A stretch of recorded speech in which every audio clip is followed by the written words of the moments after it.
Good morning from South Cambridge from myself and Des on week 2.2 of Starlink ownership, and this is my dog chasing a balloon.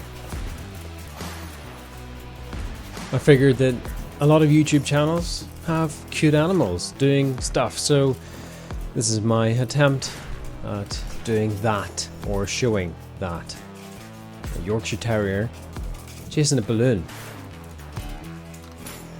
So in today's episode I'm going to talk about how stable Starlink is during wind. Now I'm not talking about the sort of wind that you get in America or really remote areas. I'm talking about the wind we get in the UK where you cannot put your umbrella up. So it was 35 to 40 miles per hour gusts, and I was surprised.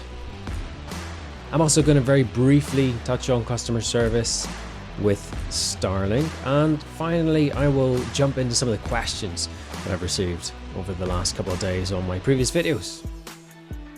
So let's jump into performance during wind. Yes, wind. We live in a farm and we're quite exposed up here, so we do tend to get a lot of wind, and it tends to come from the west, thank you very much, off the Atlantic. And it's quite gusty. Yesterday there was gusts of 35 to 40 miles per hour, steady wind at 20 miles per hour, and I thought it would affect Starlink. My Starlink is on a pole, and I thought it might wobble around a bit and affect its connectivity. But to my surprise, it didn't. It stayed stable, and this is a speed test from during the gusts. I'm not talking about hurricanes or anything like that, gusts of wind, which were enough to shake the dish a little bit, and it stayed connected. Of course, as we head towards summer, there will be more wind, and it will be a lot stronger. So hopefully I will report back a similar finding where we stay connected during strong winds. I would be interested to hear what your experience is from across the water in terms of weather, in particular wind. Actually, I said in my last episode we're going to get some snow, which we are apparently next week in April. So snow in April in the UK, unheard of. And let's see how Starlink does during that. Next up, I want to briefly touch on customer services. I've reached out to them once or twice just about a few minor issues. It was nothing serious, and it was really just me being a pain, and I've mentioned this previously.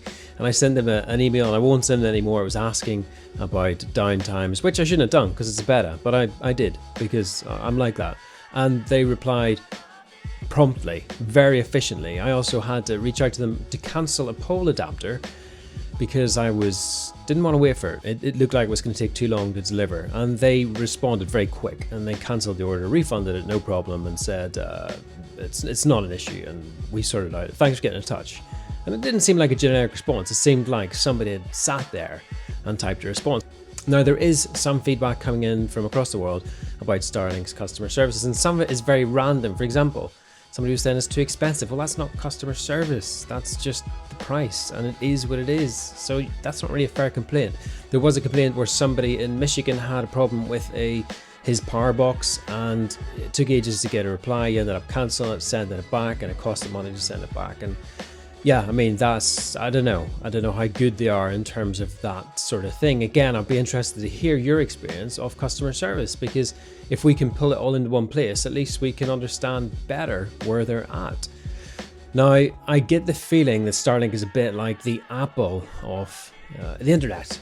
They potentially are going to have decent customer service. Only time will tell. I don't know what Tesla customer service is like, and again, if you're a Tesla owner or you know of a first-hand experience, not my mate said, be interested to hear about that, to share what we can expect from this internet provider. And lastly, jumping into your points, your questions, some of the comments that you've made on the videos, and this was quite an interesting one from Recycling Buddha. Alan and his team think outside the box. Just because something was always done this way, do we have to copy it, or can we improve? And I think that's a really good example of what Starlink is. It's like, just create your own internet, you know? Why bother with everything else? Let's start from scratch, and real good point there. And then this comment from Roger Diot, it must be feeling blessed to have consistent speed over 200. Yes, very much so, and actually speeds are now well over 300 most of the time. And yeah, it feels incredible. I'm able to watch Disney Plus without it buffering. It's my favorite channel. It's not. It is. And also, he made a comment about the stats. I think this is really helpful. And again, if I can pull in the experience of some of you wonderful people out there to find out why things are happening, we can share that. I'm more than happy to share stuff on here. And actually, I've been really motivated by subscribers. I've been motivated by people making comments and getting in touch. I didn't think there would be such an interest, and still surprised that people don't know what Starlink is. When I mention I've got Starlink, they look at me like I'm going nuts. So yes, thank you for your support, and thank you for your continued interest. It's very encouraging. And then in this comment from Fallen X Freak, I game on Starlink. It's great for the most part, but sometimes 5 to 10 seconds beta downtime will surprise you, but hopefully that will stop as more satellites launch and beta ends. And yeah, that's a really good point. I mean, I don't know when the beta is going to end. It could be a beta for life. Can you imagine? It just was always a beta. All betas have to end. In fact, what is the definition of beta? And also a comment about watching 4K, watching a YouTube video on 4K. Yeah, it's amazing being able to stream and stuff like that. So there you have it. That's a gamer's point of view. I've been gaming recently, the last couple of days over the weekend. I've had some game time, not a lot. My son's been gaming on the old ISP on his Xbox just to prevent dropouts, and he gets massively frustrated whenever we have connection drops. But I find it quite stable this weekend. Despite the weather, it's been pretty good. So there you have it. That is the update from here. And my dog chasing the balloon again, just because it was entertaining, I guess. Whatever you're doing for the rest of the day, have a good one. And I will catch you later.